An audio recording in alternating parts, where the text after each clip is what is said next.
Kash, thank you so much for being back on the program. What a ratchet shirt, boy. Look at that. What is it? The Donald Trump skull. Yes, that's right. Orange man bad.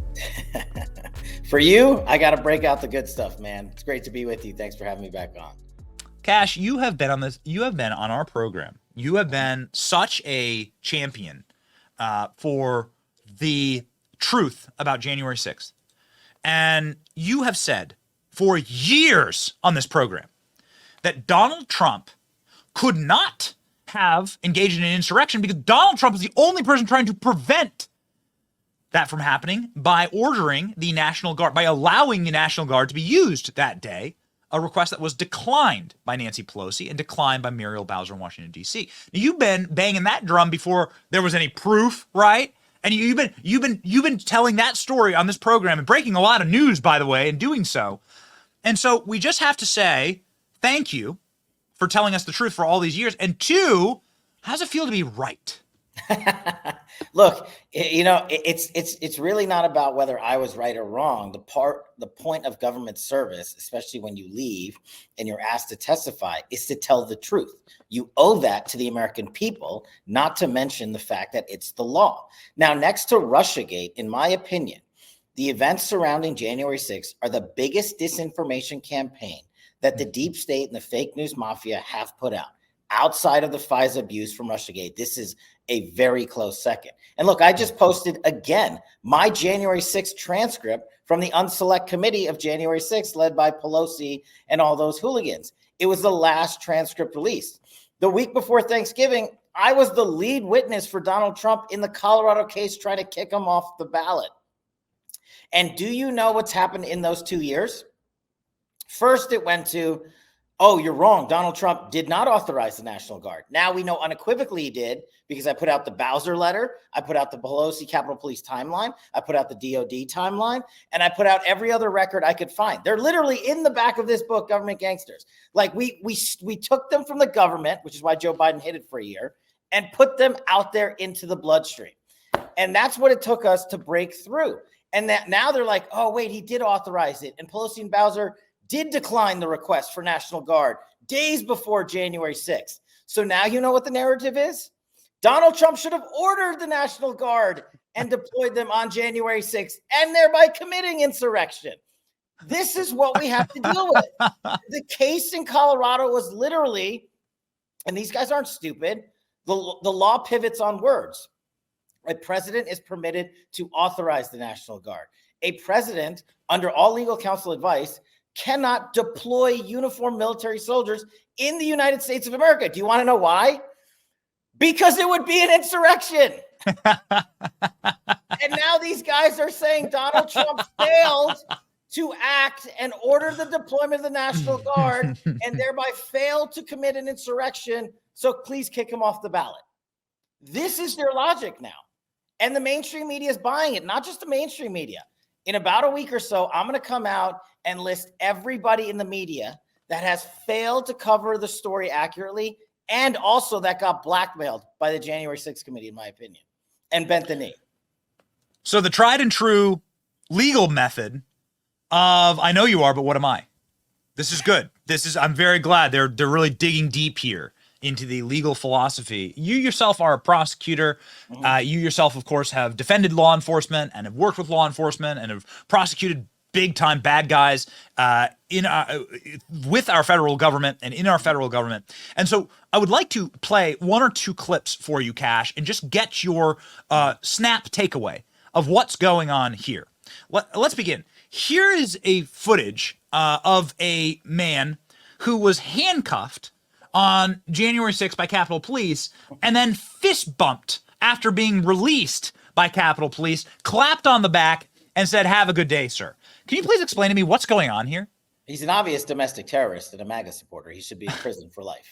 No, look, more so than just being a national security prosecutor is the fact that I was a public defender. And due process isn't selective. You cannot select what evidence to provide the public or the defendant. The Constitution requires you provide it all. Just like they buried evidence of innocence during Russiagate, when they went up and illegally surveilled Donald Trump, the January 6th tapes show the prosecutors and the DOJ and the FBI, who've created a two-tier system of justice, have rigged these cases by selectively choosing what evidence to hide and what evidence to distribute so that they can maintain this bogus narrative, this disinformation campaign about an insurrection that never was. And just like in Russiagate, when we caught them, when they said, no, Kash, Patel, and Devin Nunes are lying, the FBI would never lie to a federal court. When we caught them lying, they went on to their next narrative. Donald Trump's a Russian asset. It doesn't matter. No big deal. So now they're doing the same thing. Oh, we know Nancy Pelosi and Bowser declined the National Guard. We know Donald Trump authorized up to 20,000 National Guardsmen and women days before January 6th. But we've got caught. So forget that. Donald Trump's an insurrectionist because he didn't order the National Guard deployed on January 6th. All of this has been perpetrated against the mainstream media to rig the next presidential election and to continue the false narrative to try to take Donald Trump off the ballot. That's the end game here. They now want to say, since he committed insurrection, like this Colorado judge has me on the witness stand and then finds that even though Donald Trump can be on the ballot constitutionally, she finds he committed insurrection. It's legally impossible to make that finding, but they want the narrative out there. And what I literally said in the middle of court, and my courtroom testimony was public, it's on TV. You can go back and watch it. And I was like, so you wanted him to break the law on January 6th and order the deployment of the National Guard, which has never been done in the history of the United States, just so you could have your insurrection narrative? And he didn't do that, but he committed insurrection anyway? Like, these aren't stupid people. Do you know the law firm that's representing the people, the group to kick Donald Trump off the ballot? Do you know the law firm? King and Spalding. Do you know who works there? Sally Yates, Rod Rosenstein, Gina Haspel. Do you know who used to be a member of that law firm as a named partner? Chris Wray. Incredible. I mean, if there were troops at the U.S. Capitol, you wouldn't have been seeing scenes like this. Horrible scenes, by the way. It's a big content warning here. Horrifying stuff. You're going to see slow, meandering people holding 25-cent Walgreens American flags. It's terrifying. It's rated X. Turn it off. Yeah, that's right. I mean, the horrors that you shall see are beyond comprehension here for the Capitol Police and for our nation. Again, what is your reaction to this, having seen now the footage? I assume that this is new footage to you, right, as well, these releases. And as you see these peaceful scenes, and we'll play a couple of them, the doors being opened, people leaving peacefully when they're asked to leave. Talk us through, like, this was just a trap, right? This was a premeditated trap. Correct? Yeah. And you want to know something that's not going to help my popularity? Why not subpoena Kevin McCarthy and ask him why he took 2 years to release this footage? Oh, wait, he never did.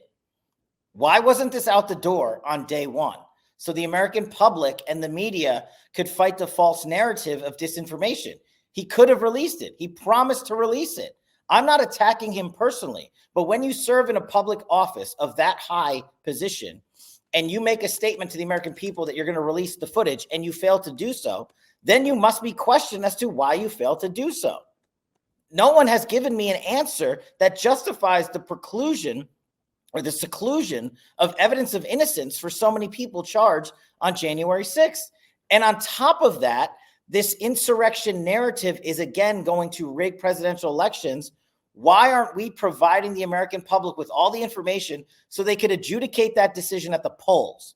Not in a courtroom where it doesn't belong because it's completely bogus, but at the polls. It's a political decision. So why did the head political officer in charge, Kevin McCarthy, not release these tapes? I don't know.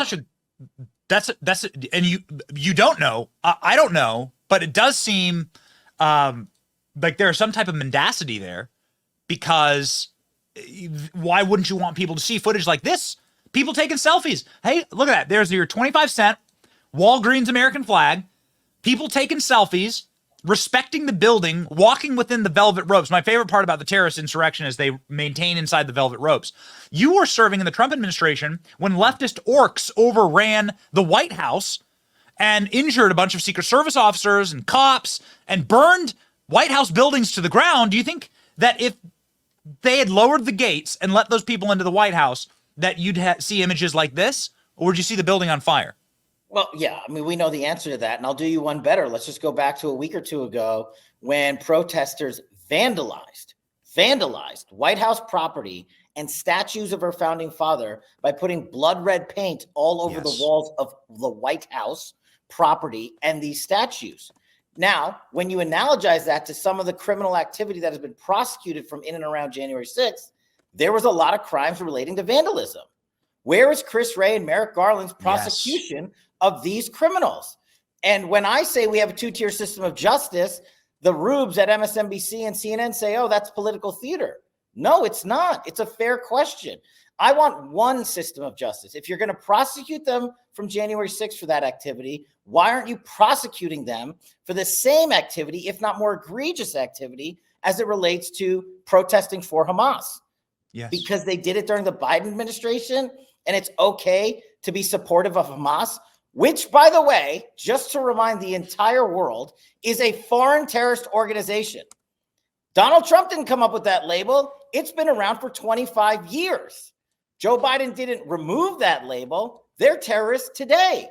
If you send them a message, you are sending a foreign terrorist organization a message. If you send them money, you're helping them. I'm just asking basic questions which defy logic and law. But you and I know the answer. Your audience knows the answer. It is a selective system of justice that so many have caught on to. And I think the only person that can break it is Donald Trump. I mean, he's literally breaking them every day. Colorado, DC, Florida, New York, whatever, right? And who knows what they're going to come up with next. This is what I tell everyone. If you don't think they're coming up with Russiagate 27.0, you haven't been watching anything these last 8 years. I mean, they're saving their best for last. Like, it's coming. I don't know what it's going to be, but it's coming. So I would like to expound on that and drill down a little bit more, but we did go to Washington, D.C. moments after the Hamas insurrection at the White House. We filmed, our team filmed this. These are the White House gates. By the way, these are the gates that the press go in and out. This is the press entrance at the White House. It's funny how you didn't see any tweets about this from the corporate media. Even though they were wandering through these gates, probably 100+ reporters go in and out of these gates every day, and nothing from corporate journalists about this. Why hasn't Congress subpoenaed the video footage so we know who these people are? My question is, Kash, is under the next Trump administration, which presumably you would be serving in, what would be the recourse here? Will you go after these insurrectionists in Washington, D.C., the Hamas insurrectionists who are clearly vandalizing government property, disrupting official proceedings, trespassing, fighting cops? Yeah, look, what we will do is we will break what's broken. And right now what's broken is the system of justice and the weaponization of intelligence and the politicization of law enforcement. And what we have to be careful with, Benny, and I think you know this too, is we can't act out acts of revenge and vengeance. But you're right.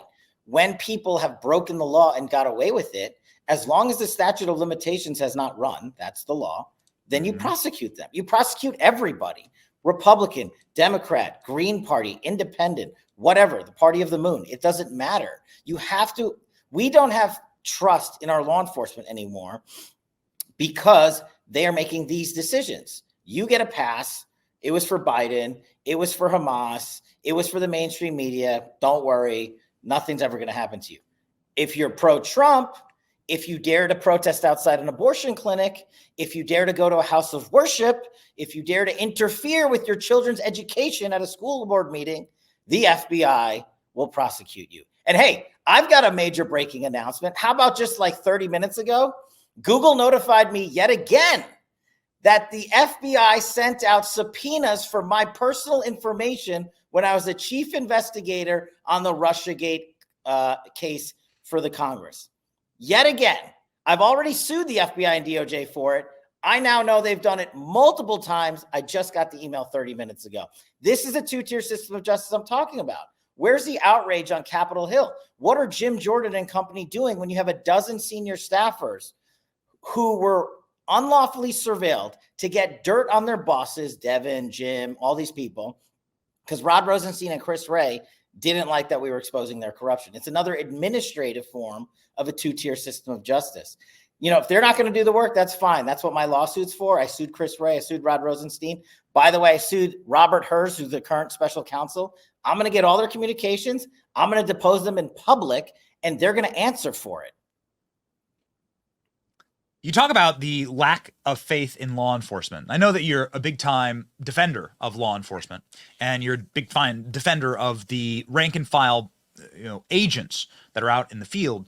However, as we look through the new January 6th footage, Kash, it seems like there was some level of incitement when it comes to what was happening there at the Capitol that day. It seems like everything was at sort of a standstill, and just like every crowd or every mob, it just sort of disperses, right? After a while. But then you have clips like this. Here's a old woman that is being thrown down the Capitol steps right here. You can see, you can see this is a woman. This is a woman who's, I don't know her exact age, and I don't know her exact identity. She's being chucked down the Capitol steps. You can also see the firing of smoke canisters and smoke grenades into the crowd that seems to have been completely peaceful at the time. A lot of people not sure where they even were, right? Like, there were legal permits for a protest at the Capitol at that time. And so I think a lot of people were just told to march there peacefully. And you're seeing this. Your thoughts on this footage, right? When it comes to the sort of incitement element of it, buttressing with the fact that there's clips of the cops saying, we're just pissing them off. You're just kicking a hornet's nest. Yeah, look, you're right. You always want to protect law enforcement lawfully, and you want them to defend themselves lawfully.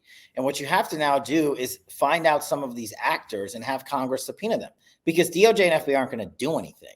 So if you want answers, you got to use the power of Congress and not cede away your constitutional oversight, like the Republican majority has, in my opinion, for far too long, and enforce those subpoenas. And look, the incitement point that you're making leads to this defense called entrapment.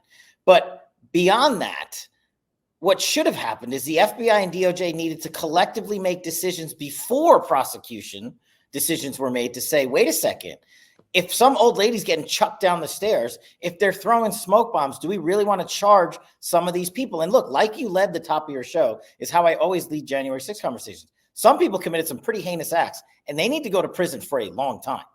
But a lot of people didn't.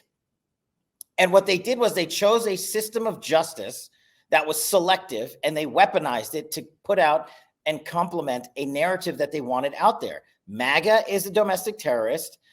Donald Trump committed insurrection, and we are going to continue to beat that drum so we can rig yet another presidential election. And oh, by the way, we're going to sit on evidence of innocence and grotesque acts of violence by law enforcement for as long as we can, so that we can carry out our disinformation campaign. It's the same playbook as they always use.